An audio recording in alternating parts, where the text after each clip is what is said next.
everybody. We are presented by Audi. We are live in New York. It's Thursday, October 19th. How many sleeps, Kyle, until Raiders-Chiefs? Zero. Zilch. Nada. I think you can probably see a little hour countdown somewhere above us, hovering for the entire show. We're going to have live reports on the Chiefs and the Raiders. I'm excited for this one, so should we do it? Let's get right. I think we should get right to it. Time for the It's a showdown tonight in Oakland between two division rivals. Raiders hosting the Chiefs, and you can see it, of course, right here on NFL Network. I want to dive right into this. Nate, what is the one thing that you were excited about and looking for in this game? I'm watching for the connection between Derek Carr and Amari Cooper. Now, before the season started, I was looking at this offense, and I thought for the Oakland Raiders, the road trip to the Super Bowl was a five-seater. There were five guys. It was going to be Derek Carr. It was going to be my man Marshawn Lynch. It was going to be Crabtree in the back. And you can see my man Coop and also Cordell Patterson, who's getting involved. I thought these five guys would be the weapons that could take these guys to Minnesota to get the Super Bowl. But then, after watching these games, watching them struggle, watching them lose games, I thought to myself, it's not about the five guys. It's about two guys. It is a two-man road trip. It is my man Derek Carr and Cooper. It is those guys. Sometimes you just got to hop in the coop and you got to roll with it. So for me, it's those two individuals. And I know you're sitting there thinking, hey, well, what does that mean exactly? Yeah. Well, listen, let's talk about Coop for a second, because I don't want people to think that I'm sitting there piling on Coop because he's had some drops. He's had 5 drops. It's most in the NFL. But if you look at the previous years, the first 2 years, 1,000-yard season. So this is a legitimate wide receiver. He came into the season, everybody's talking about fantasy, talking about how he gained weight, he's stronger, he's faster, he's bigger. But this season, in the games that they have lost, he's averaging 12.3 yards per game. 12.3 yards, not per catch, 12.3 yards per game. So I say all that to say this. If they're going to get this offense going, yes, I would love to see Crabtree get involved. I would love to see Marshawn do his thing. But your number one wide receiver should be playing like a lights-out number one wide receiver. They got to get him involved, so I'm looking for that connection tonight. Coop. Peter, what are you looking for? I think that car broke down somewhere along there, and I mean that by Derek Carr, too. When the car breaks down, you need a Jack. Yeah. Our coach is named Jack. We can just go all day with this guy. All day. Okay, well, the money and Money Lynch hasn't shown up either. So anyway, let's go into this. I'm going to talk about the quarterback on the other side of the ball. The Chiefs quarterback, Alex Smith. 5-0 to start the season. We're talking MVPs, the first in every statistical thing. And then there's a big spotlight game. Romo and Nance on the call. The entire country watching last week at home. And he did what Alex Smith sometimes does, and he went into a place that we're like, is that Alex Smith? So I have a question for everyone. I think everyone's wondering it. Will the real Alex Smith please stand up? Oh! No way. That is dude. Marshall Mathers reference. Oh, the Jason mask. Next level. What? The real Alex Smith. That's the greatest thing that's ever been. Look at the numbers, honestly. In the 5 Chiefs losses, including the playoffs last year, he averaged 214 yards, or last year in the playoffs against the Steelers just wasn't enough.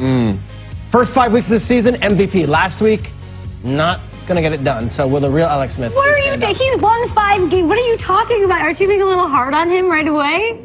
For one loss, it wasn't even all him. He didn't turn the ball over. I need it in a big spot, though, Kay. I need it again. I need to. With him, it's different. I need to see it time. I need to see that those days are done. He didn't play badly last week. Yeah. But they couldn't put up the points. You're saying 5 games don't make up for several years. Does he have to go undefeated for you? What is the deal? Every week is a test for Alex Smith because the great way Kyle put it, he said 5 games don't make up for a whole body of work over several years. 5 games are great, but that scar tissue comes a new audience watches Alex Smith every week. So when you're up against the Patriots, like, it's amazing. But a fan who watched just last week and hadn't seen the previous 5 games would say, it's the same Alex Smith. Or a fan who knows him from previous years.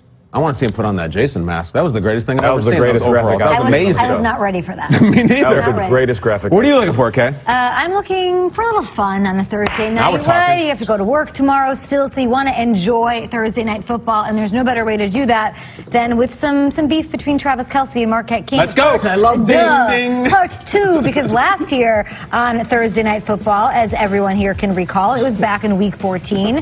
Yeah, so, you know, this happened. We all know Marquette King likes to do the, what is that? What ride the pony, I think. Ride the pony. Travis Kelce scores a touchdown. He goes and does that. In the post-game situation, Kelce said, hey, he said I had no rhythm. And in response to that, Because he was on the TNF set after the game. Marquette King said, well, I told him I don't need a reality show to find a girl. So this beef looked pretty awesome. Very and then, personal. of course, Catching Kelsey. Yeah, but then they did something that I actually don't know if I liked. They appeared to befriend each other at the Pro Bowl, which was kind of okay. Take a look at Marquette King here with the video bomb drop. Oh, I don't know if we have sound, but I guess not. But you don't really need it because, you know, that's going on. They became friends. But then late in July, guys, Marquette King, there is more. He did dedicate a message, a post, I think via Twitter, to Kelsey saying, I've got something for you. I didn't forget. I got something special planned for you. So that would be tonight. Oh, okay. Yeah. I just like they're fun and chippy, and if they're dancing around, I'm having a good time. You don't see many tight end versus punter beefs. I don't think you see it ever, right? I'm trying to think, did Mark Bavaro, Reggie Roby back in the day ever have beef? I don't think so. But I love it, and it's definitely something to watch tonight. Yeah. No fun photoshops, but I will look for that. Well, maybe we'll get one here. Okay. Maybe we can get one more by the end of the segment. You know what I'm looking for? I'm looking for the Raiders to get off to a fast start. We're going to have an electric atmosphere tonight, excitement, but I also think there's going to be a dollop of desperation. Like the Raiders fans know what time it is. You know why there's desperation? Because I see the Raiders and I see, Nate, you said a car, I see a computer, all right? They have all these parts. It feels like a computer that's just not running smoothly. And let's through the journey of it. They installed this flashy new upgrade, Beast 2.0. Looks great. I love the icons, great sounds, but it's buggy as hell. It's just not running right. The QB1 CPU crashes. Yeah. They go to the manual to try to back it up. They don't back it up. You don't want to back it up, okay? Everyone always wishes they did. And the Amari Cooper program, guys, I think we actually have some video of the Amari Cooper. Roll the video of Amari. Just be patient. Just be patient. Just wait. It just takes a few seconds. Just loading. It's not working. And guys, the defense, I mean, they didn't install the antivirus, the Norton or whatever it is, and the last few weeks, typical, they have this flashy Mac that's not running really smoothly either. But I want this computer to start fast. I sit down 2 seconds before the show, fire this thing open, I'm off and running. And I'll tell you why. You got to get the Chiefs early because you cannot get them late. They come running, they close. Kareem Hunt goes for 8 yards a carry in the fourth quarter. And that crowd, if they get behind early, it's going to be a little scary. What happened to our dream season? You got to get them early. With that offense, they barely scratched the surface. Start fast. Love it. Question for you. If the Raiders lose this game and go 2-5, are you ready to click Control-Alt-Delete on You have to do it. What else do? You pull the battery out, plug it from the wall. Peter, we try everything. The next thing is throwing the computer. So, yeah, I'm ready. Bottom of the division, a really tough division. I will say this, for everyone who says it isn't going to be as competitive or compelling of a game, if the Raiders if Khalil Mack gets going, and you know this team's going to be juiced up, and they are at home, and they have Navarro Bowman there, if they can get to Alex Smith, and there's no Charkandrick West, who's really underrated in his pass protection ability, and their offensive line has allowed 20 sacks on the season, Kansas City has, they could win this game. Easily could win this game. So Kansas City better bring it. The Steelers peeled their ears back, and they went after those guys. So you're right. But they got to bring pressure, and they got to bring stunts up front. They got to make Alex Smith uncomfortable. I don't know if Oakland defensively can do and follow the blueprint that the Steelers had. I think I wouldn't expect that. But if we're talking about what Khalil Mack could do to Alex Smith to sort of get him uncomfortable, you're right. I'm in. I think there's maybe 6 or 7 defensive players in all of football who can take over a game, and the Raiders have one of them tonight. He's 52. All right, guys. Now for the latest news and notes from around the league, we welcome in our very own NFL Network insider, Ian Rappaport. Good morning, football to you, Ian. You've had a busy week. So let's start with this. Commissioner Goodell said at his press conference yesterday that standing for the national anthem is important to the league. What are the next steps in this process as both the league and the players continue to search for a resolution to the issue together? Okay, they seem to be on their way toward closure on this issue and really moving forward, and it's taking on a little bit of a different look than even I and a lot of other people imagined going into the week. I mean, I know some thought there would be some closure. Maybe the league would come out and say, all right, players need to stand in exchange for this, efforts toward the community, money, more social platforms, all that. That did not come out of the weekend. First of all, there's no, as John Maris said, quid pro quo. There's no forcing players to stand. The rule is not going to change. That is one thing that was very evident from yesterday. The NFL is not going to force players to stand.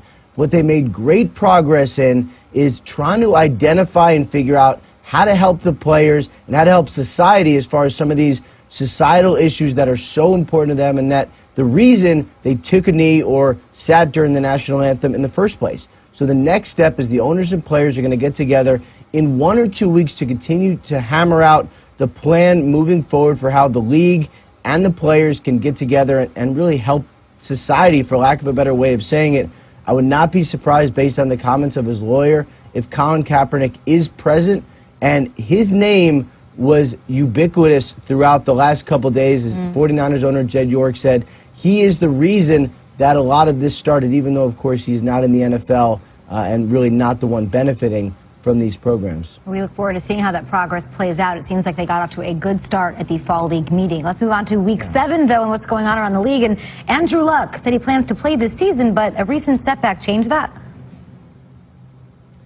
It did, and it was, to me, hearing Alex Flanagan a couple nights ago talk to Andrew Luck on the field and having him say he hopes to play in the 2017 season, that was a bit of a red flag. You know, because usually at this point in the rehab, he would say, all right, I'm getting set, I'm ready to play. It wasn't like that. And the reason is, as general manager Chris Ballard told reporters yesterday, Luck had a setback. The first real legitimate setback for Andrew Luck. They shut him down. He's not going to throw this week, may not throw next week as well. He got a cortisone shot in his shoulder. Everything they're doing to calm down the shoulder and get some of the soreness that he is experiencing out. What this does is it delays the time frame significantly. Maybe 2 weeks, maybe more. And the other thing is, we just don't know at this point, because his progress has now stopped. We do not know when or even if Andrew Luck will be on the field in 2017. Jacoby Brissett will remain the quarterback until he does get back. Now, speaking of quarterbacks, the Browns are going back to rookie DeShone Kizer this Sunday against the Titans. So what happened there? Really the same thing, Kay, that's happened in every other start for the Cleveland Browns during Hugh Jackson's tenure. I believe 10 quarterback changes in a little more than 20 games. And what they hope this time, not like all the other times, but what they hope this time is that DeShone Kizer took a seat for a game, watched his backup play, kind of took a grander view and stepped back a little bit at the NFL, and maybe things slowed down a little bit. And he's going to go in there and maybe use what he learned to a greater success. I mean, this is their second-round pick. It's a guy they believe can be the future of this franchise, their future starting quarterback, and they're just going to give him another shot. And the other part of this is the Kevin Hogan, who, of course, started last week, has badly bruised ribs, so he is not going to play this week. He's going to be the third stringer. So Cody Kessler, who had banished to the inactive role, he is going to be the backup, one snap away from seeing the field again and from another starter for the Browns this season.